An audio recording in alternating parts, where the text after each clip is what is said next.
कुछ तो बोलो, कुछ तो बोलो। चुप्पी तोड़ो, चुप्पी तोड़ो।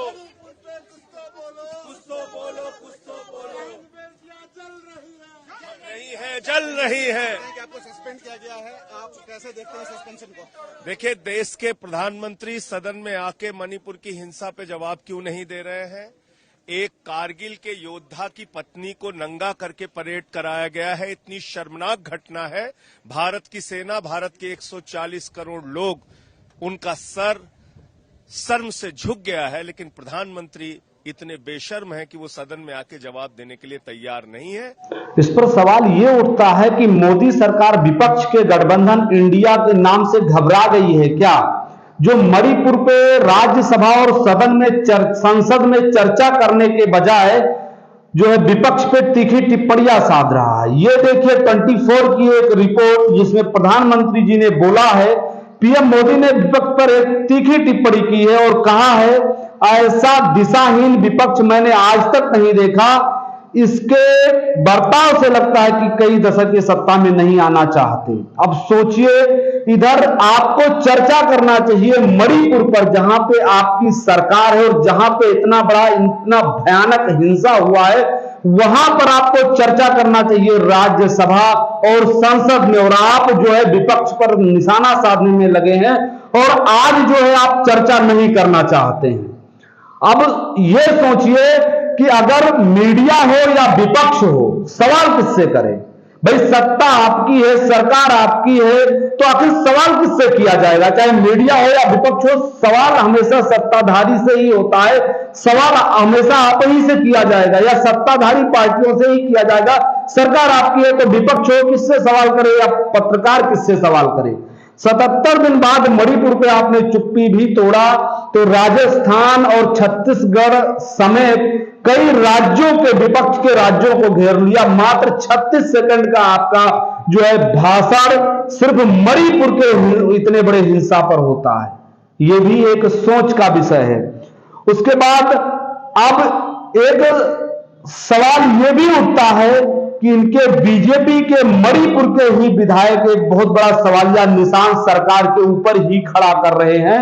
इससे भी जो है प्रधानमंत्री मोदी जी को सदन में इस बात की चर्चा करनी चाहिए। मणिपुर पर कर हिंसा में राज्य सरकार शामिल, सरकार की मिलीभगत की वजह से हिंसा नहीं रुक रही। मणिपुर से बीजेपी एमएलए पाओलिन लाल हाओकिप का बड़ा बयान। अब सोचिए आपकी इन्हीं के पार्टी राज्य सरकार जो मणिपुर में बीजेपी की सरकार है, उस सरकार के बीजेपी के विधायक ने इस बात को कहा है। उन्होंने जो है इस पर सीधा सीधा कहा है कि राज्य सरकार इस हिंसा में शामिल है। प्रधानमंत्री नरेंद्र मोदी जी को इस बात से भी सदन में, संसद में, राज्यसभा में इस पर चर्चा करनी चाहिए। चर्चा करने के बजाय के सांसद संजय सिंह को मानसून सत्र से, पूरे सत्र से जो है निलंबित कर दिया गया है। निलंबित क्यों किया गया है? क्योंकि उन्होंने राज्यसभा में ये चर्चा किया था और ये मांग किया था कि जो है मणिपुर के प्रधानमंत्री जी को आकर के इस बात का चर्चा करना चाहिए। अब आप लोग सोच सकते हैं 9 साल से ज्यादा हो रहे हैं बीजेपी सरकार को केंद्र में, लेकिन आज तक प्रधानमंत्री मोदी जी ने कितने प्रेस कॉन्फ्रेंस किए होंगे जो आज पूरा देश जानता है इस बात को? कितने प्रेस कॉन्फ्रेंस किए होंगे जो आप स्वयं भी जानते हैं? और किस प्रकार एक जो है सांसद को, आपके सांसद संजय सिंह को एक 2 मिनट के अंदर जो है पूरे मानसून सत्र से निलंबित किया जाता है, जो आपके फुल स्क्रीन पर आप लोग देख सकते हैं।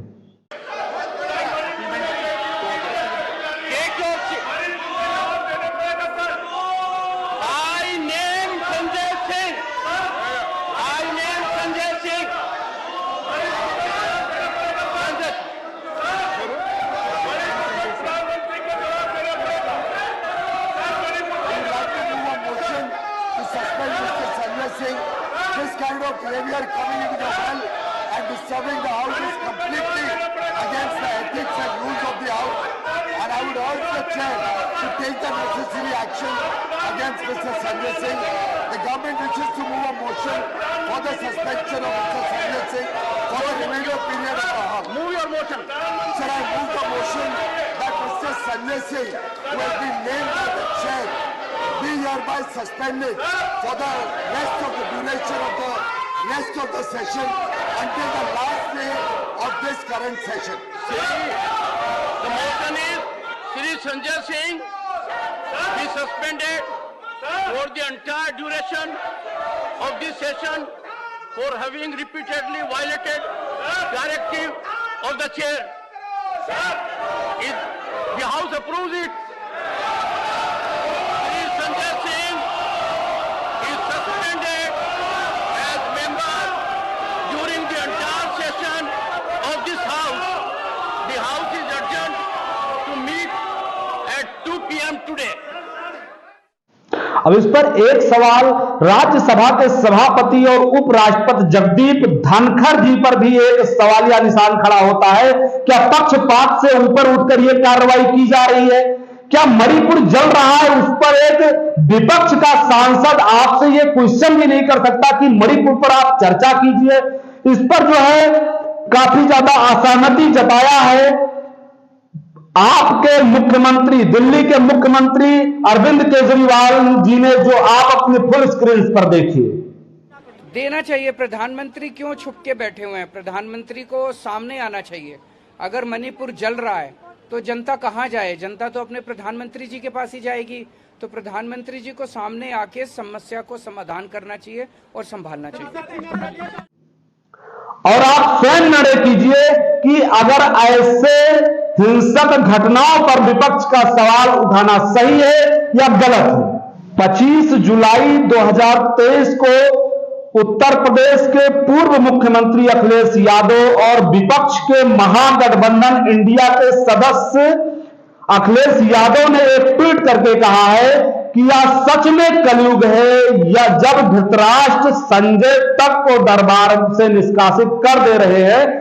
ये जो है ट्वीट करके अखिलेश यादव ने कहा है और इस ट्वीट को जो है न्यूज 24 ने ट्वीट किया है। अब आप सोचिए, इधर मणिपुर पर आपने 77 दिन बाद, प्रधानमंत्री नरेंद्र मोदी जी आपने 77 दिन बाद इस मुद्दे पर बोला और वो भी मात्र 36 सेकंड ही बोला। और विपक्ष के राज्य जो है छत्तीसगढ़ और राजस्थान का हवाला देते हुए इस पर पूरी तरीके से जो है विपक्ष पर आपने निशाना साधा। 77 दिन बाद आपकी चुप्पी टूटी और उसके बाद अगर आपको अब राज्यसभा और संसद में चर्चा करनी है तो आप चर्चा करने से पूरी तरीके से हट रहे हैं, कतरा रहे हैं और उसके बाद आप विपक्ष पर तीखा निशाना साध रहे हैं, ना कि मणिपुर पर आप चर्चा कर रहे हैं। उसके बाद जो है संजय सिंह को राज्यसभा जो है सभापति के द्वारा निष्कासित कर दिया जाता है पूरे मानसून सत्र से।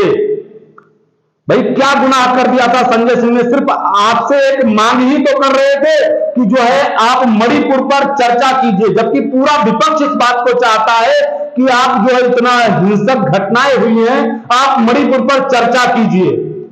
क्या वहां के मुख्यमंत्री एन बीरेन सिंह पर कोई सवालिया निशान खड़ा नहीं होता? क्या उनकी कोई जवाबदेही नहीं होती? जबकि उन्हीं के पार्टी का एक विधायक स्वयं कह रहा है कि राज्य सरकार जो है दोषी है, राज्य सरकार हिंसा में शामिल है, विपक्ष का नहीं। उसी पार्टी का जो है एक सदस्य भी नहीं, एक विधायक इस बात को कह रहा है और फिर भी प्रधानमंत्री मोदी जी जो है राज्यसभा में और संसद में इस बात की चर्चा करने के लिए राजी नहीं है। आप लोगों ने आज से कुछ दिन पहले देखा होगा दोस्तों, 2020 में एक कृषि कानून लाया गया था, कृषि 3 कानून लाया गया था, कृषि बिल को पारित किया गया था 2020 में, जो 14 महीने तक चला और बिना किसी से संपूर्ण बैठक किए, बिना किसी से विपक्ष से संपूर्ण चर्चा किए उस बिल को पारित कर दिया गया। पता नहीं उसके बाद 14 महीने बाद इस बिल को फिर जो है केंद्र सरकार यानी मोदी जी को वापस लेना पड़ा। जब एक करारा तमाचा लगा उसके बाद इस बिल को वापस लेना पड़ा।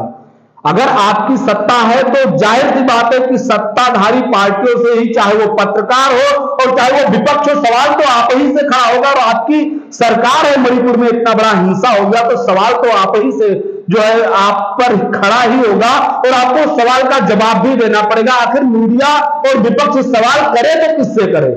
ये किसकी जवाबदेही बनती है? जबकि विपक्ष छोड़िए, आप ही के जो है एक विधायक आप पर आरोप लगा रहा है, आपकी सरकार पर आरोप लगा रहा है कि हिंसा में राज्य सरकार शामिल है। तो ये सवाल किस पर खड़ा हो रहा है, आखिर जवाब किससे लिया जाए, जवाबदेही किसकी बनती है? और यन वीरेंद्र सिंह जिस पर इतनी बड़ी जवाबदेही बनती है, वो आज भी अपने गद्दी पर आसीन है, आज भी अपनी कुर्सी पर आसीन है, आज भी वो कुर्सी छोड़ने का नाम नहीं ले रहे, और ना ही जो देश के गृह मंत्री और ना ही जो है देश के प्रधानमंत्री ना ही उनसे जो है इस्तीफा ले रहे हैं। और आज उसी प्रकार का माहौल मणिपुर में कायम है, और आज ये मणिपुर से चल के मिजोरम तक जो है ये माहौल बनता जा रहा है। मिजोरम में आज हड़कंप मचा हुआ है।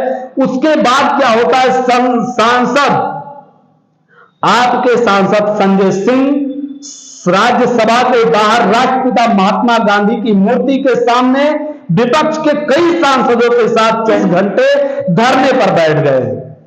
आखिर ये तो फर्ज विपक्ष का बनता है, और आखिर आप देश के प्रधानमंत्री हैं तो ये देश किससे सवाल करे? सत्ता में आप हैं तो ये देश किससे सवाल करे? पत्रकार किससे सवाल करे? विपक्ष किससे सवाल करे? किसकी जवाबदेही बनती है? आखिर क्यों नहीं जो है राज्यसभा और संसद में इसकी चर्चा हो रही है? क्यों नहीं आप चर्चा करने के लिए राजी हो रहे हैं? आखिर सवाल किया जाए तो किससे किया जाए? इतना बड़े हिंसा का जिम्मेदार आखिर कौन है? सवाल किससे किया जाए?